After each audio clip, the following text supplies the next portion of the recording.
ముందుగల మన తొలి వెలుగు ప్రేక్షకులు అందరికీ నమస్తే.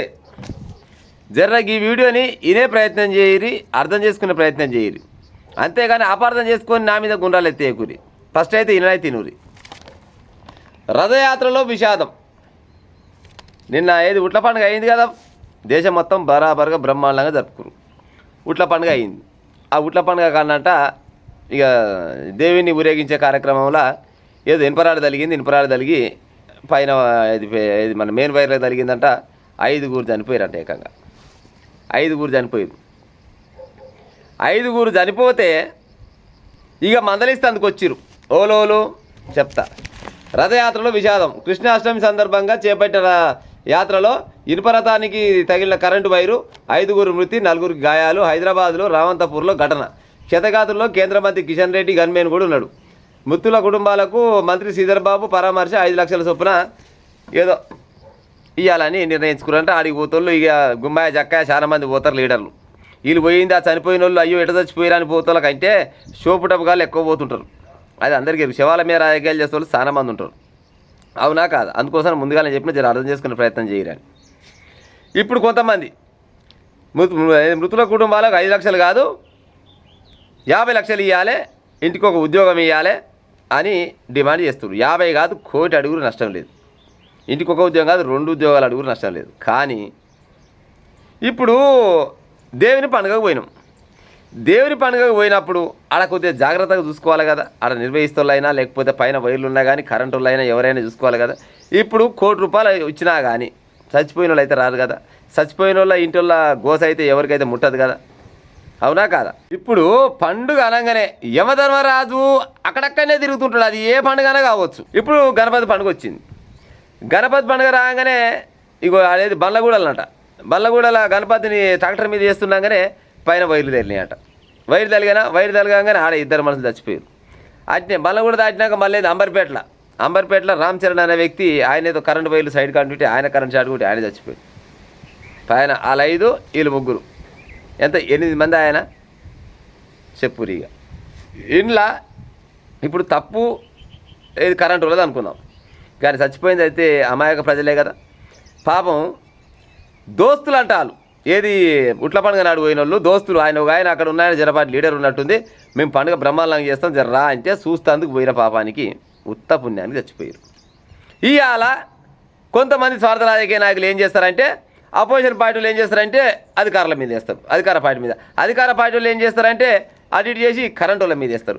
ఎవరి మీద వేసినా కానీ సచ్చిన వాళ్ళు అయితే తిరిగి రారు. కానీ ముందుగానే జాగ్రత్త పడాలి కదా. మరి అది హైదరాబాద్ జనాలు మొత్తం కిక్కిరిచిపోతారు. పండుగ అన్నప్పుడు ఇంకెక్కువ మంది వస్తుంటారు. ఇప్పుడు దేవుని చూస్తేందుకు బొచ్చడి మంది తరలి వస్తుంటారు కదా. మరి ఆ సందర్భంగా పడే మరి ఏమన్నా తలిగిందేమో. కానీ తలిగే ముందుగానే మరి పైనంగా ఒక్కొక్క తమ్మానికి షిబ్బి వెళ్ళినట్టే ఉంటాయి వైర్లు. పట్నంలో షిబ్బి కంటే అధ్వానంగా ఉంటాయి. మరి అలా కరెంట్ వైర్ ఏది, ఇంటర్నెట్ కనెక్షన్ ఏది, కేబుల్ కనెక్షన్ ఏది, లేకపోతే ఇంకా పెద్ద పవర్ సప్లైకి వైర్లు అనేది ఎవరికన్నా ఏది గుర్తుపెట్టి పక్కకి వేస్తుండొచ్చునా చెయ్యరు. ఇసోటి జరిగినాక ఏదో ఆ ఇంటోళ్ళకు జనంత సానుభూతి కోసం పోయి ఇదంతా వీళ్ళు చేసిరు ఇదంతా ఎవరు చేసినా కానీ మీ రాజకీయ నాయకుల పుణ్యమే కదా. మీ నిర్లక్ష్యం వల్ల ఇవాళ 5 ప్రాణాలేమో ఉట్ల పండుగకు పోయినాయి, 2 ప్రాణాలేమో గణపతి పండుగ పోయినాయి, 1 ప్రాణమేమో కరెంట్ వైరు సైడ్ కంటుంటే ఇంకో ప్రాణం పోయింది. మొత్తం 8 ప్రాణాలు పోయినాయి. ప్రజలారా జర్రా పండుగలు అందరూ చేసుకుంటాం, కానీ మన జాగ్రత్త మనం కూడా ఉండాలి. ఎంతో కొంత మన జాగ్రత్త మనం ఉండాలి. ఇప్పుడు కరెంట్ షాట్ వచ్చింది మనం ఏమనుకుంటామంటే దేవుని గుళ్ళ మనమే దేవుడు ఎంత పని చేశారా అనుకుంటాం. కానీ మన జాగ్రత్తలు మనం కూడా ఉండాలి కదా. మన జాగ్రత్తలు మనం ఉండాలి. ఎట్లాగో అది పట్నం అన్నప్పుడు ఊర్లలోనే పట్టించుకునే కాలం లేదు. ఇక పట్నం అనేసరికల్లా పట్నంలో ఎటు పోయినప్పుడు చూస్తాం. అయితే అంటే ఏదైనా ఇట్లా ఏది చెడు జరిగినప్పుడు అప్పుడు ఆలోచిస్తారు, అప్పటిదాకా ఆలోచించరు. ఇవాళ 50 లక్షలు బరాబరికి ఇవ్వాలని అంటారు. 50 కాదు 1 కోటి అడుగురు నష్టం లేదు. కానీ అంతకంటే ముందుగల్లా మనం జాగ్రత్త పడడం కూడా చాలా ముఖ్యం. అవునా కాదా ప్రజలారా? అయితే ఇప్పుడు మళ్ళీ గణపతి పండుగ వచ్చింది. గణపతి పండుగకు ఒక్కొక్క గణపతి ఇగో ఇటువంటి చెట్లు కూడా పట్టని గణపతులు తెచ్చుకుంటారు. సరే అలా భక్తి కావచ్చు, లేకపోతే డబ్బులుండి కావచ్చు, లేకపోతే ప్రేమ కావచ్చు, అది వాళ్ళ ఇష్టం. కానీ ఆ గణపతిని తీసుకుపోయేటప్పుడు కూడా చాలా రకాలుగా ప్రమాదాలు జరుగుతుంటాయి. మనం ప్రతి సంవత్సరం చూస్తూనే ఉంటాం. గణపతి నిమజ్జనంలో లేకపోతే గణపతి ఊరేగింపుల ఆ భరత్ చేసేటప్పుడు ఏది కరెంట్ షాట్ తగిలిగో లేకపోతే గణపతి డొల్లి మీద పడి చనిపోవడమో లేకపోతే నిమజ్జనం చేసే టైంలో గణపతి కింద పడి మునిగిపోవడమో ఈ చోటు జరుగుతుంటాయి.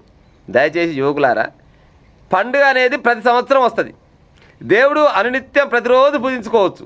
కానీ ఒక్కసారి మనిషి చచ్చిపోతే ఇక కథమేనా? ఒక్కసారి మనిషి చచ్చిపోతే ఇంకా మళ్ళీ దేవుడు ఉన్నాడా, దయ్యం ఉంది, ఇంక ఓళ్ళు ఉంటారు. అందుకోసమనే ఏది చేసినా కానీ జర్ర మనం ఓవాడుకొని చేస్తే మంచిగా ఉంటుంది. పోయి ఇది గాలి దీపం పెట్టి దేవుడు ఆయన ఎట్ట పడవుతుంది కాదు అది. అందుకోసమే ఏది చేసినా కానీ మనం ఓవాడుకోవాలి. ఒక ఆయనకు గణపతి ఊరేగింపు ఉంటుంది. గణపతి ఊరేగింపప్పుడు వాస్తవానికి అయితే మందే తాగొద్దు, కానీ మధ్యలో ఎంతో అంత వేసుకొని పోతాడు. పోయిడు మరి డీజే పెట్టడమో లేకపోతే బాక్సులు పెట్టడమో లేకపోతే బ్యాండ్ కొట్టడమో డప్పులు కొట్టడం అలాంటివి కొడితే ఎంజాయ్ చేసినంతసేపు ఎంజాయ్ చేయాలి. అంతేగాని గణపతి నిమజ్జనం చేసేటప్పుడు నేను పోతా దేవుని లోపల వేసేస్తుంది అనుకుంటున్నాను. అరే మయ్యగా నువ్వు తాగినవరా మా అమ్మగాని అని ఆలీలు చెప్పినా కానీ లేదు ఇసోని గణపతులు నేను పుట్టిన కానీ చేస్తున్నాను, నేను 20-30 ఏళ్ళ ఏవైతే ఈ గణపతి లెక్క అంటాడు. పోతాను అలాగైపోతాడు, అదే పోకడ పోతాడు, బయటికి వెళ్ళాడు. గణపతితో పాటు ఆయన కూడా నిమజ్జనం అవుతాడు. మరి పాయన ఇక తప్పు వదలంటే దేవుని తప్పు ఉంటుందా? దేవుని తప్పు ఉంటుంది. మన దగ్గర తప్పు పెట్టుకొని మన బొల్లుని మనం వాడుకోవాలి, మనం కాపాడుకోవాలి. చూడురి ఇప్పుడు ఉట్ల పండుగ పోయి ఏదో దేవుని భక్తి మీద పోయి వాళ్ళు ఏదో సరదా కోసం అట్లా పోయి ఎంజాయ్ చేసేద్దామని పోతే కరెంటు పాడుగాను కరెంటు వాళ్ళ సావు కరెంటు రూపకంగా వద్దని వాళ్ళు అనుకుంటారా? సావు అనేది ఏ రకంగా వచ్చేది, ఏడంగా ఉరికొచ్చేది ఎవరికి తెలియదట. ఆనగొచ్చేది తెలియదట, పానం పోయేది తెలియదట. ఎప్పుడు ఆన కొడుతుంది, ఎప్పుడు పానం పోతుంది ఎవరికి తెలియదు. అందుకోసమని ప్రజలారా, ఏదైనా పండుగల సమయంలో అది ఎవరి పండుగ అయినా కానీ, అందుకోసం ముందుగానే చెప్పిన కొంతమంది పాడైపోను మళ్ళీ పండుగల గురించి మాట్లాడి మళ్ళీ ఏమన్నా ఉల్టా మాట్లాడి అనుకోని మళ్ళీ నా మీద గుండాలు వేయకూరి.